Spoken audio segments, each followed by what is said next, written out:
Professor ইউনূসের আমলে বিনিয়োগ যেমন কমেছে প্রায় ৭৫%, তেমনি শত শত কারখানা বন্ধ হয়েছে। এক গার্মেন্টস ফ্যাক্টরি বন্ধ হয়েছে ২৫০-র বেশি, এবং বেশিরভাগ ক্ষেত্রেই মব তৈরি করা হয়েছে।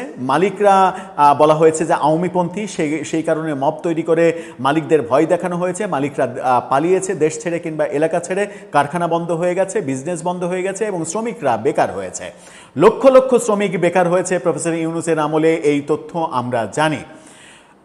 আমরা বিভিন্ন কারখানার খবর জানি, যেমন গাজী টায়ার্স, গাজী ফ্যাক্টরি যেভাবে পুড়িয়ে দেওয়া হলো, যেভাবে একাধিক ফ্যাক্টরি পুড়িয়ে দিয়ে সেখানে মানুষের মৃত্যুর ঘটনা আমরা দেখলাম। সেই ঘটনাগুলো আমাদেরকে কিন্তু রোমহর্ষক কাহিনী মনে করিয়ে দেয়, যেটা প্রফেসর ইউনূসের মেটিকুলাস শাসন ব্যবস্থায় হয়েছিল।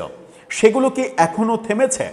ভয়াবহ খবর হচ্ছে সেগুলো এখনো ধারাবাহিকতা রক্ষা করতে চাইছে।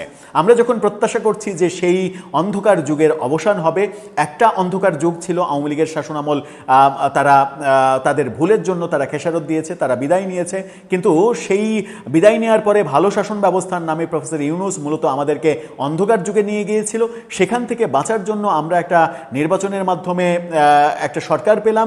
সেই সরকারের আমলে আমাদের প্রত্যাশা যে এই ধরনের কর্মকাণ্ড হবে না, কারখানা বন্ধ করা, শ্রমিকদের বেকার করা, এই ঘটনাগুলো হবে না। কিন্তু ঘটনাটা ঘটছে। এরকম একটা ঘটনা ঈশ্বরগঞ্জ থেকে এসেছে। আওয়ামী লীগ নেতার ব্যবসায়িক ফ্যাক্টরি, সেই ফ্যাক্টরিতে হামলা করা হয়েছে, লুটপাট করা হয়েছে। মানে যে ঘটনাগুলো ইউনূসের আমলে হয়েছে শত শত হাজার হাজার, সেই ঘটনা বিএনপির আমলে একটা হলেও সেটাও আমাদের জন্য উদ্বেগজনক, কারণ এই একটি ঘটনাও আমরা প্রত্যাশা করি না। কি ঘটলো ঈশ্বরগঞ্জে, কিভাবে ঘটলো, কি বাস্তবতা ওখানে তৈরি হলো, চলুন একটু জেনে দেখি এই ভিডিওতে। থাকবেন পলিটিক্স টিভির নিয়মিত দর্শক। বলছিলাম ময়মনসিংহের ঈশ্বরগঞ্জের কথা। সেখানে আওয়ামী লীগের এক নেতার ফ্যাক্টরিতে হামলা করা হয়েছে, লুটপাট করা হয়েছে ইচ্ছা মতো।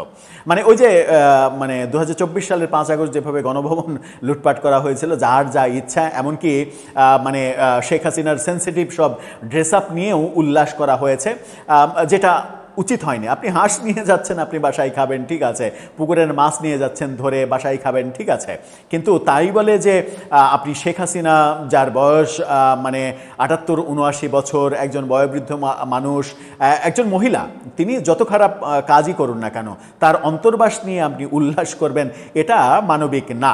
যাই হোক, সেটা বলতে গেলে আবার অনেকে বলবেন যে শেখ হাসিনার পক্ষে কথা বলছে। শেখ হাসিনার পক্ষে কথা বলার টাইমই নাই ভাই, কারণ সেই প্রসঙ্গে আমরা বহু কথা বলেছে।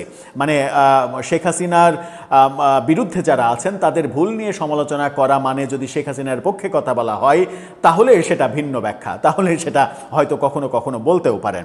এখানে কি ঘটলো, খবরের কাগজের এই শিরোনামটা দেখে নিন। সেখানে বলা হচ্ছে ঈশ্বরগঞ্জে আওয়ামী লীগের সাবেক এমপির ফ্যাক্টরিতে লুটপাট করা হয়েছে। ময়মনসিংহের ঈশ্বরগঞ্জে সাবেক সংসদ সদস্য ও উপজেলা আওয়ামী লীগের যুগ্ম সাধারণ সম্পাদক মাহমুদ হাসান সুমনের মালিকানাধীন ফ্যাক্টরির গোডাউনে লুটপাটের ঘটনা ঘটেছে। মাহমুদ হাসান সুমনের মালিকানাধীন স্পার্ক ভিশন লিমিটেড ফ্যাক্টরির গোডাউনে এই লুটপাটের ঘটনা ঘটে। শুক্রবার গভীর রাতে এই ঘটনা হয়েছে। স্পার্ক ভিশনের নিরাপত্তা কর্মী সুরুজ আলী জানিয়েছেন, শারীরিক অসুস্থতার কারণে তিনি তার ছেলে ইমনকে পাহারার জন্য পাঠান। এ সময় তার সঙ্গে মালেক নামে আরেক নিরাপত্তা কর্মীও ছিল। দুর্বৃত্তরা তাদের বেঁধে 2টি পিকআপে রিফ্লেকটিভ স্টিকার সহ মালামাল সব নিয়ে যায়। সুরুজ আলীর ছেলে ইমন জানান, মুখোশধারী প্রায় 60-70 জনের একটি সংঘবদ্ধ দল ফ্যাক্টরিতে প্রবেশ করে দেশীয় অস্ত্রের মুখে জিম্মি করে তাদের হাত পা বেঁধে ফেলে। এরপর গোডাউনের তালা ভেঙে লোহার বিভিন্ন মালামাল লুটপাট করে 2টি পিকআপে ভর্তি করে নিয়ে যায়। কিছুক্ষণ পর বাজার কমিটির লোকজন ঘটনাস্থলে উপস্থিত হন। পৌর বাজার কমিটির সাধারণ সম্পাদক হায়দার আলীর সঙ্গে কথা হলে তিনি বলেন, খবর পেয়ে সভাপতি সহ বেশ কয়েকজন ঘটনাস্থলে গিয়ে দুর্বৃত্তদের কাউকেই দেখতে পায়নি। পাওয়ারও কথা নয়, কারণ আপনারা তো ঘটনার পরেই আসবেন। এত বড় একটা লুটপাট হলো, আপনারা টেরই পেলেন না, বাজারের অন্য কেউ টের পেল না। যখন চোর পালিয়ে গেল তখন আপনি আসলেন। ওই ডাক্তার আসিবার পূর্বে রুগী মারা গেল, সেরকম অবস্থা। ঈশ্বরগঞ্জ থানার ওসি তিনি বলছেন যে খবর পেয়ে টহল পুলিশের একটি দল ঘটনাস্থলে গিয়ে কাউকে পায়নি। লুটপাটের ঘটনায় এখনও কোনো অভিযোগ পাওয়া যায়নি, মানে তাকে ঘটা করে মামলা দিতে হবে, তারপরে তিনি এই ব্যাপারে ভাববেন। লুটপাটের ঘটনায় ফ্যাক্টরি ইনচার্জ তারেক মাহমুদ ওরফে বাবুকে আটক করা হয়েছে। পরে আটককে বিশেষ ক্ষমতা আইনের 8-1 ক 25 ধারায় মামলায় আদালতে পাঠানো হয়েছে। দায়সারা পুলিশের বক্তব্য, দায়সারা, এত বড় ঘটনা ঘটেছে, একটা পুরো ফ্যাক্টরি লুটপাট হয়েছে, বাজার কমিটিও টের পায়নি, আর পুলিশও দায়সারা, মানে তাকে যে অভিযোগ করতে হবে তারপরে হবে। এখন ধরা যাক যে এটা যদি আওয়ামী লীগের নেতার ফ্যাক্টরি না হতো, গোডাউন না হতো, যদি এনসিপি নেতার গোডাউন হতো, তাহলে কি পুলিশ এরকম দায়সারা বক্তব্য দিতেন? পুলিশের ওসি এরকম দায়সারা বক্তব্য দিতেন না। মানে হয় অতি উৎসাহে কথা বলতেন, আর তা না হলে ভয়ে কথা বলতেন।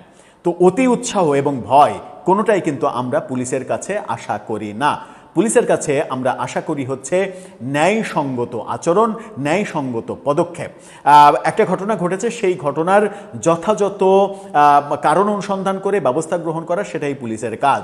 পুলিশের কাজ না কে বিএনপির, কে আওয়ামী লীগের, কে এনসিপির, এটা দেখে ওই ব্যাপারে সিদ্ধান্ত নেয়া। এই কর্মকাণ্ড থেকে পুলিশ যতদিন না বেরিয়ে আসতে পারবে, ততদিন ওই 24-এর 5 আগস্ট শেখ হাসিনা সরকারের পতনের প্রাক্কালে, আগে এবং পরে পুলিশের ওপর দিয়ে যে সুনামি গিয়েছে, যে সুনামি বয়ে গেছে, এবং সেই সুনামি যারা ঘটিয়েছে তাদেরকে ইন্ডেমনিটি দেওয়া হয়েছে, দায় মুক্তি দেওয়া হয়েছে, যে তাদের বিরুদ্ধে কোনো অভিযোগ মামলা মোকদ্দমা করা যাবে না।